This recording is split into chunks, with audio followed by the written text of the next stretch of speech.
Assalamualaikum warahmatullahi wabarakatuh. Halo teman-teman, berjumpa lagi bersama saya Ahmad bin Akbar di channel Beswan Usman bin Affan. Nah, sini saya akan menceritakan tentang kisahnya Nabi Yunus. Bercerita tentang Nabi Yunus. Nabi Yunus dikenal sebagai seorang yang soleh.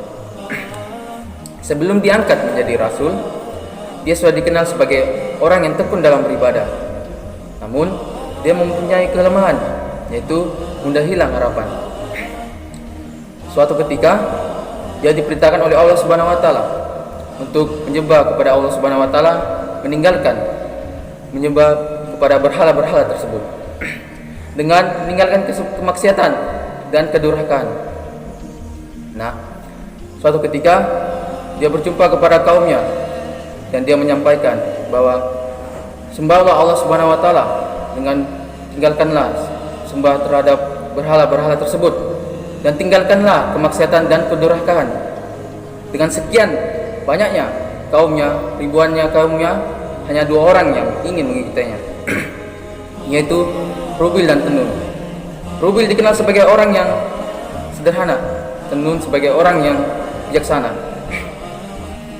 Dan dia pun berjumpa kepada kaumnya kembali dengan menyampaikan, dengan mengancamnya. Lalu dia mengancamnya bahwa saya bagi dalam tempo 30 hari, jika kalian tidak mau bertobat kepada Allah Subhanahu wa taala, maka akan diturunkan hari siksa. Lalu Allah mendengarnya.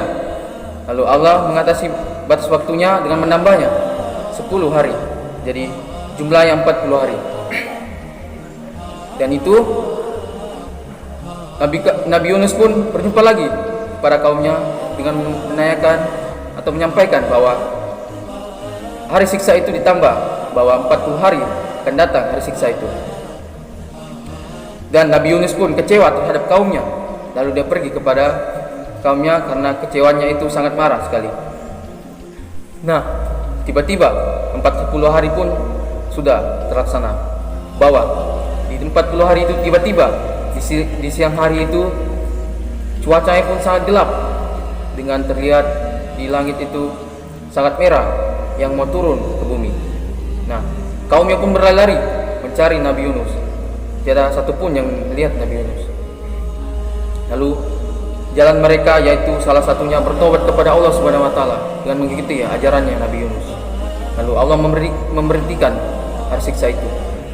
Nah, ketika Nabi Yunus itu berjalan, dia tidak tahu mau pergi kemana lagi. Lalu dia melihat sebuah kapal yang sudah penuh. Lalu dia pun mengikutinya dengan cuaca yang tidak mendukung. Nah, ketika di kapal itu pun terhempas dengan ombak yang besar. Nah, lalu ternyata kapal itu memberitakan bahwa semua barang yang ada di kapal itu dibuang dengan dikosongkan supaya tidak kapalnya itu agar tidak bergoyang. Nah, ketika itu kapalnya masih bergoyang lagi. Kaptennya kapal itu memberitakan lagi bahwa ada salah seorang yang akan dilempar ke laut. Mereka pun adakan undian dalam 3 kali. Nah, di dalam undian 3 kali itu Nabi Yunus lah yang sering naik namanya. Nah, tidak salah lagi, Nabi Yunus lah yang akan dijatuhkan di dalam laut. Nah, ketika di dalam laut itu, Allah pun sudah memberitakan bahwa ikan paus akan menelan Nabi Yunus itu. Nah, di dalam Al-Quran sudah dijelaskan.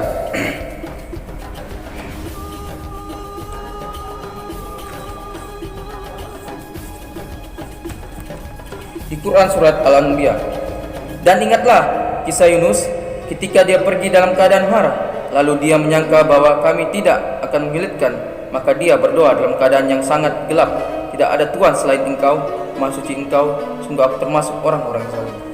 Nah, ketika di situ Nabi Yunus pun ditelan oleh ikan yang besar, dan dia pun sadar dalam beberapa hari. Lalu dia menyadari bahwa kesalahannya yang telah dia perbuat kepada kaumnya. Nah, di dalam perut ikan itu dia merasakan 3 kegelapan. yaitu gelapnya dalam perut ikan, gelapnya dalam air, gelapnya dalam bumi. Nah, lalu dia berdoa kepada Allah Subhanahu wa taala, "Ya Allah, tiada Tuhan selain Engkau, Maha Suci Engkau. Sesungguhnya aku telah menzalimi diriku sendiri." Nah, dengan kesembuhannya berdoanya itu, maka Allah kabulkan doanya itu dengan memberitakan ikan paus naik permukaan laut dengan mengeluarkan Nabi Yunus itu. Nah, setelah dikeluarkan, Nabi Yunus itu dengan keadaan yang lelah, dengan sakit. Lalu Allah memberinya kembali kekuasaan dengan kekuatannya kembali.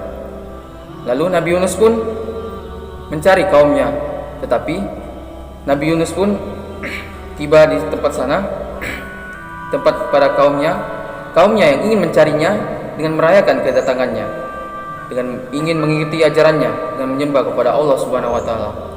Nah, di situ kita dapat ambil bawah pelajarannya, yaitu marilah kita sama-sama mengingat selalu kepada Allah Subhanahu wa taala. Nah, setiap diberikan ujian kepada Allah Subhanahu wa taala, kita janganlah putus asa, bersyukur terhadap Allah Subhanahu wa taala telah diberikan ujian dari Allah Subhanahu wa taala. Sekian dari saya. Assalamualaikum warahmatullahi wabarakatuh.